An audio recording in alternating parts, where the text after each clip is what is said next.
Next अब हम लोग पढ़ रहे हैं coplanarity of two lines. Coplanarity से आपको समझ में आता है कि यदि दो लाइन एक प्लेन में आती हैं तो वो कोप्लेनर लाइंस कहलाई जाएंगी। तो मान लेते हैं कि ये कोई प्लेन है, ये मेरा कोई प्लेन है और इस पर कोई दो लाइंस में मान ले रहा हूं कि मान लीजिए एक लाइन L1 है और एक ये लाइन L2 है। अब ये दोनों लाइन एक ही प्लेन में आ रही हैं, ठीक है, और ये आपको प्रूव करना है कि ये प्लेन में आ रही हैं। तो जो L1 लाइन है मान लीजिए वो दी हुई है आपको R vector is equal to A vector A1 vector जो उसका पोजीशन वेक्टर होगा plus lambda times B1 vector. यही होती है लाइन की इक्वेशन। दूसरी इक्वेशन है लाइन की, मान लीजिए R vector is equal to position vector A2 लेंगे mu times B2 vector. L1 actually parallel है एक वेक्टर के जो कि B1 है, L1 पैरेलल है B1 वेक्टर के और L2 पैरेलल है B2 वेक्टर के, ये आपको दिया हुआ है। और L1 पे एक पॉइंट आता है पोजीशन वेक्टर A1 और L2 पे एक पॉइंट आता है पोजीशन वेक्टर A2। अब कैसे प्रूव होगा ये? मुझे प्रूव करना है कि ये जो B1 वेक्टर B2 वेक्टर है और जो A1 A2 पॉइंट्स हैं ये क्या है, ये क्या है, प्लेन पे आते हैं। तो यदि मैं ये A1 A2 अगर प्लेन पे आ रहे हैं तो A1 A2 को यदि मैं ज्वाइन करूंगा तो ये वेक्टर जो बनेगा ये भी प्लेन पे आएगा। कौन सा vector? A2 minus A1 vector. यानी कहने का मतलब है टू प्रूव, यदि मुझे प्रूव करना है L1 and L2 lie on a same plane, यदि मुझे प्रूव करना है तो इसका कहने का मतलब है मैं ये भी प्रूव कर सकता हूं that is B1 vector B2 vector and A2 minus A1 vector lie on the same plane. यदि मैं नीचे वाली लाइन प्रूव कर देता हूं तो ऊपर वाली लाइन तो अपने आप प्रूव हो गई, क्यों, है कि नहीं? यदि दोनों लाइन के जो पैरेलल वेक्टर वो भी प्लेन में आ रहे हैं और दोनों लाइन पर जो जोड़ने वाला पॉइंट है A1 A2 को वो भी प्लेन में आ रहा है, यानी तीनों वेक्टर कैसे हो गए? कोप्लेनर हो गए। और तीन वेक्टर कोप्लेनर की कंडीशन क्या थी? Scalar triple product. यानी इसकी कंडीशन क्या हो जाएगी? आप कर दीजिए B1 cross B2। B1 cross B2 कौन सा होगा? इसके नॉर्मल होगा, उसका dot product A2 minus A1 से 0 होगा। तीन वेक्टर कोप्लेनर कैसे प्रूव करते हैं? दो का क्रॉस प्रोडक्ट तीसरे के डॉट प्रोडक्ट से 0 हो जाए तो तीनों वेक्टर कोप्लेनर हो जाते हैं। यानी कंडीशन हो जाएगी A2 vector minus A1 vector जो वेक्टर है उसका डॉट प्रोडक्ट ले लेते हैं B1 क्रॉस B2 से, ये 0। यदि ऐसा हो जाता है तो यानी तीनों लाइन की जो दोनों लाइन हो जाएंगी वो आपकी कोप्लेनर प्रूव हो जाएंगी। यानी दोनों लाइन के जो डायरेक्शन रेशियो वेक्टर हैं B1 B2 उनका क्रॉस प्रोडक्ट जो आएगा वो प्लेन के परपेंडिकुलर होगा। क्लियर है? और वो A2 माइनस A1 से परपेंडिकुलर होगा क्योंकि A2 माइनस A1 तो प्लेन में आ रहा है, क्योंकि दोनों ही पॉइंट प्लेन में है। तो B1 क्रॉस B2 यदि A2 माइनस A1 से परपेंडिकुलर होगा तो उनके बीच में जो डॉट प्रोडक्ट होगा वो 0 होगा। यानी ये आपकी कंडीशन हो जाएगी कोप्लेनरिटी की। कार्टेशियन फॉर्म में भी लिख सकता हूं इस कंडीशन को। कार्टेशियन फॉर्म में कैसे लिखूंगा मैं? मुझे पता है A2 vector minus A1 vector, ये तो मेरे पॉइंट्स हैं। A2 क्या है? x2 y2 z2। A1 क्या है? x1 y1 z1। इसका डॉट में कर रहा हूं B1 क्रॉस B2 से। तो मान लेते हैं पहले B1 क्रॉस B2 निकाल लेते हैं। और लेट से हमें दिया हुआ है B1 वेक्टर दिया हुआ है आपको A1 i cap plus B1 j cap plus C1 k cap, और B2 वेक्टर दिया हुआ है A2 i cap plus B2 j cap plus C2 k cap. तो उनका क्रॉस कैसे करते हो? क्रॉस करते हैं हम डिटरमिनेंट मेथड से। दूसरी रो में लिखेंगे A1 B1 C1, तीसरी रो में लिखेंगे A2 B2 C2। First row में क्या आता है? i j k। अब क्योंकि डॉट हो रहा है इससे A2 माइनस A1 से, यानी क्या आ जाएगा? x2 minus x1 y2 minus y1 z2 minus z1 is equal to 0। यानी ये मेरी कंडीशन हो जाएगी। तो कार्टेशियन फॉर्म में मेरी कंडीशन। तो यदि मुझे प्रूव करना है कि दो लाइन अगर कोप्लेनर हैं तो मुझे क्या करना पड़ेगा? इस डिटरमिनेंट को 0 प्रूव करना पड़ेगा। तो this would be your condition for, ये होगी आपकी रिक्वायर्ड कंडीशन। दो लाइन जिसपे आपको पॉइंट दिए हुए हैं, एक लाइन में पॉइंट है x1 y1 z1, एक लाइन में पॉइंट है x2 y2 z2, इनको आपको कोप्लेनर प्रूव करना है। तो ये कंडीशन होगी, ठीक है। पॉइंट्स कौन कौन से हैं इसमें? A1 वेक्टर हो जाएगा आपके पास x1 y1 z1, और A2 वेक्टर हो जाएगा x2 y2 z2। ये पोजीशन वेक्टर हो जाएंगे। इस तरीके से हम कार्टेशियन फॉर्म में भी निकाल सकते हैं। फॉर एग्जाम्पल एक सवाल करते हैं, आपके पास दो लाइन दी हुई है, एक लाइन की इक्वेशन है x+3 upon -3 is equal to y-1 upon 1 is equal to z-5 upon 5। एक दूसरी लाइन की इक्वेशन है x+1 upon -1 is equal to y-2 upon 2 is equal to z-5 upon 5। दो लाइन है, आपको प्रूव करना है, prove that these lines are coplanar. तो यहाँ पे आपको पॉइंट पता है जिससे लाइन गुजर रही है, ठीक है। मान लेते हैं ये वाली लाइन L1 है और ये वाली लाइन L2 है। तो जो A1 पॉइंट है, A1 जो पोजीशन वेक्टर है वो आपको दिया हुआ है, वो है -3, 1, 5। और जो A2 पोजीशन वेक्टर है इस लाइन पे जो पॉइंट है वो है -1, 2, 5। ये कहने का मतलब है ये हो गया आपका x1 y1 z1 और ये हो गया आपका x2 y2 z2। तो आपको प्रूव करना है डिटर्मिनेंट। डिटर्मिनेंट क्या होगा? x2 minus x1 y2 minus y1 z2 minus z1। Second row में क्या आएगा? पहले वाले वेक्टर के डायरेक्शन रेशियोज वो क्या क्या है? -3, 1, 5। दूसरे वाले वेक्टर के डायरेक्शन रेशियोज है -1, 2, 5। यदि आप इसको 0 प्रूव कर देते हो, जिसको आपको सॉल्व करना है, x2 माइनस x1 क्या बन जाएगा? -1 -3 यानी +3 यानी कि 2, y2 minus y1 2 minus 1 1, 5 minus 5 0, -3 1 5 -1 2 5। फिर आप प्रॉपर्टी लगा ली डिटरमिनेंट की। कौन सी प्रॉपर्टी लगाओगे? सेकंड रो में से थर्ड रो माइनस कर दो, क्या बन जाएगा? 2 1 0।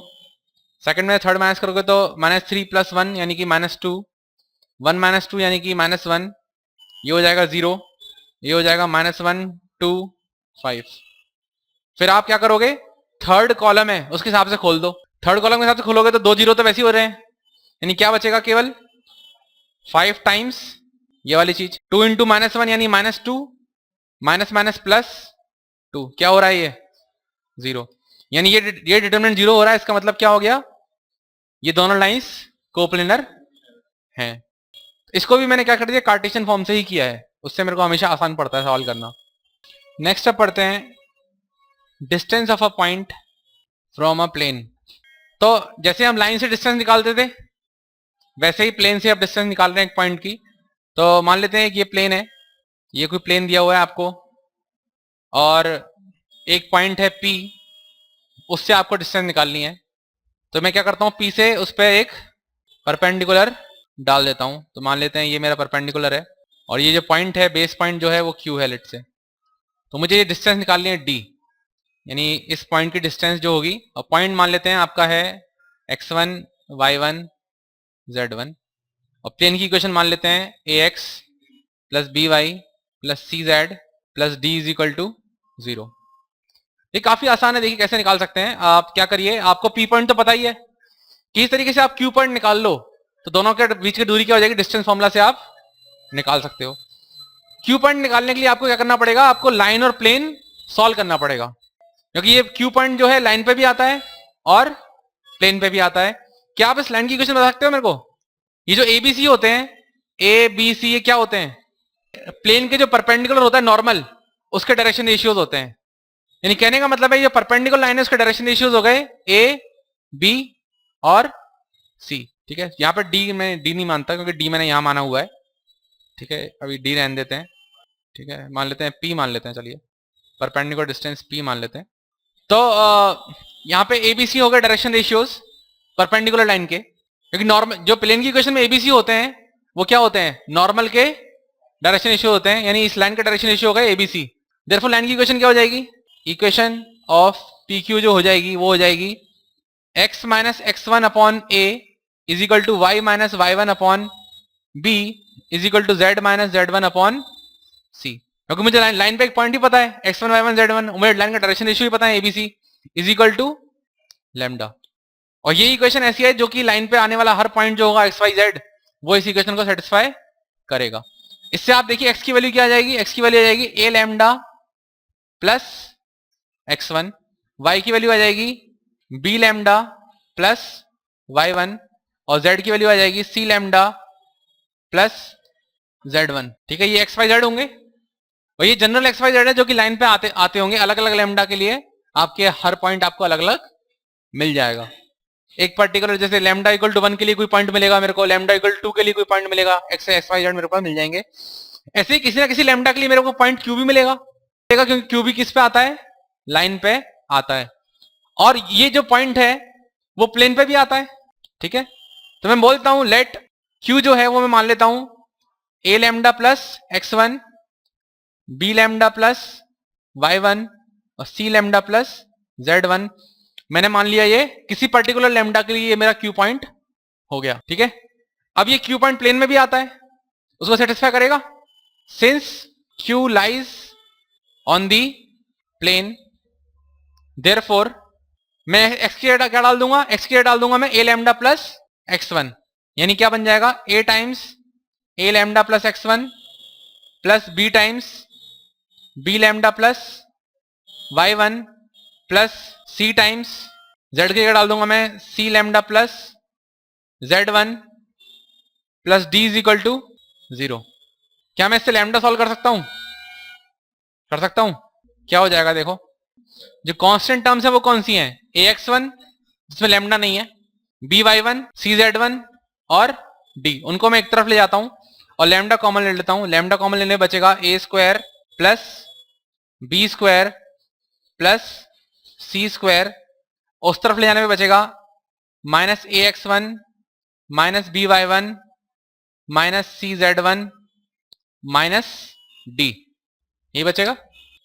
और मैं इसको नीचे ले जाता हूं a square plus b square को, तो लैम्डा की वैल्यू मेरे पास सॉल्व होके आ जाएगी, यानी लैम्डा आ जाएगा मेरे पास minus of ax1 plus by1 plus cz1 plus d upon a square plus b square plus c square.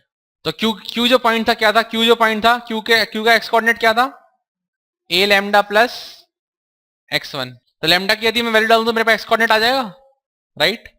ऐसे ही क्यू का वाई कोऑर्डिनेट क्या था, b लैम्डा प्लस y1। तो लैम्डा की वैल्यू डालूंगा तो मेरे पास वाई कोऑर्डिनेट भी आ गया मेरे पास, और c लैम्डा प्लस z1। तो लैम्डा की वैल्यू यदि मैं इसमें डाल दूं तो मेरे पास क्यू के कोऑर्डिनेट्स आ जाएंगे, और फिर मैं p और q के बीच की डिस्टेंस फॉर्मूला से दूरी निकाल सकता हूं। ठीक है, और जब आप ये सब सॉल्व कर लोगे तो आपको पता लगेगा जो दूरी निकल के आएगी पी क्यू वो बराबर निकल के आएगी mod of ax1 plus by1 plus cz1 plus d, जो कि प्लेन की इक्वेशन है। प्लेन की इक्वेशन में आपने क्या किया, एक्स वाई जेड को x1 y1 z1 से रिप्लेस कर दिया, जो कि आपका पॉइंट था p, अपॉन अंडर रूट के अंदर a square plus b square plus c। जैसे लाइन के केस में आता था ना, लाइन के केस में क्या करते थे, ax1 plus by1 plus c upon under root of a square plus b square. तो सेम वैसा ही प्लेन के केस में भी आ रहा है। तो ये आपको परपेंडिकुलर डिस्टेंस याद रखनी है, भले ही आपको प्रूफ याद रहे ना रहे, प्रूफ थोड़ा क्योंकि लंबा प्रूफ है। मैं आपको तरीका बता दिया है कि पहले हमने क्या किया, लैम्डा सॉल्व किया, उस पर्टिकुलर लैम्डा के लिए हमने क्यू पॉइंट निकाल लिया, क्यू पॉइंट निकाल के पी क्यू की डबल डिस्टेंस फॉर्मूला से दूरी निकाल ली। थोड़ा लंबा प्रूफ है बट एंड रिजल्ट इसका ये आएगा, ax1 plus by1 plus cz1 plus d upon under root a square plus b square plus c square. Simple सा फॉर्मूला है। आपको प्लेन की इक्वेशन में बस एक्स वाई जेड की जगह x1 y1 z1 रख देना है, अपॉन अंडर रूट के अंदर a square plus b square plus c square इस तरह ले आना है। और d जैसा हो उस हिसाब से आपको देखना पड़ेगा, d राइट हैंड साइड में होता है तो आप उसको लेफ्ट हैंड साइड में उसको लेके आना पड़ेगा प्लेन की इक्वेशन में। जैसे मान लीजिए प्लेन की इक्वेशन है 2x plus 3y plus 7z is equal to 6, तो जब आप ऊपर रखोगे इस इक्वेशन में ax1 plus by1 plus cz1 minus 6 को आपको इधर लेके, जैसे कि माइनस 6 बराबर 0 बनाना पड़ेगा आपको, minus 6 upon under root 2 square plus 3 square plus 7 square, इस तरीके से यहाँ पे आएगा। ठीक है, एक सवाल करते हैं क्लियर करने। Find the distance of the point 2, 5, -3 from the plane r vector dot 6i cap minus 3j cap plus 2k cap is equal to 4। अब देखिए कार्टेशियन इक्वेशन नहीं है ये प्लेन की, कार्टेशियन कैसे बनाएंगे हम इसकी, r को रख देंगे एक्स वाई जेड। ठीक है, यानी क्या बन जाएगा 6x minus 3y plus 2z is equal to 4। ये मेरी कार्टेशियन इक्वेशन बन जाएगी। और जब मैं डिस्टेंस निकालूंगा पॉइंट की, x1 y1 z1 क्या है, 2 5 -3, यानी इस केस में जो परपेंडिकुलर डिस्टेंस होगी p, वो हो जाएगी mod of 6x1 -3y1 plus 2z1। 4 कहां जाएगा, इधर लेफ्ट हैंड साइड में आ जाएगा, यानी -4 अपॉन अंडर रूट के अंदर 6 स्क्वायर प्लस -3 का स्क्वायर प्लस 2 का स्क्वायर। इस पे लगा देंगे हम मॉड। x1 क्या है 2, y1 क्या है 5, z1 क्या है -3, यानी 6 into 2 -3 into 5 plus 2 into -3 -4 upon under root के अंदर 36 प्लस 9 प्लस 4 क्या बन जाएगा, ये 12 -15 -6 -4 अपॉन 13 और 36 बन जाएगा 49, यानी कि 7। इस पे लग जाएगा मॉड। ये क्या बन रहा है ऊपर, 15 और 10 25 -12 13, -13 का मॉड हो जाएगा 13, यानी कुल मिला के आ जाएगा 13/7। ये मेरी दूरी होगी, उस पॉइंट से मेरी प्लेन की दूरी है 13/7। इस तरीके से मैं निकाल सकता हूं। इसके अलावा अभी हम पढ़ेंगे नेक्स्ट, दो प्लेन के बीच में कैसे एंगल निकालते हैं। बहुत आसान है, क्योंकि प्लेन अगर आपको प्लेन की इक्वेशन पता है तो आपको प्लेन के नॉर्मल के डायरेक्शन रेशियो पता है, तो क्या नॉर्मल के बीच के दोनों प्लेन के नॉर्मल के बीच के एंगल प्लेन के बीच के एंगल होगा। अगर दो प्लेन के बीच में एंगल है तो उन दोनों प्लेन के जो रिस्पेक्टिव नॉर्मल्स हैं उनके बीच में जो एंगल होगा, क्या वही एंगल प्लेन के बीच का एंगल होगा। इस पे आपको सोचना है। और सेकंड हम पढ़ेंगे एक लाइन और प्लेन के बीच में एंगल, एक लाइन और प्लेन इंटरसेक्ट कर रहे हैं तो उनके बीच में कितना एंगल होगा। ये दो टॉपिक हम नेक्स्ट क्लास में पढ़ेंगे। Thank you.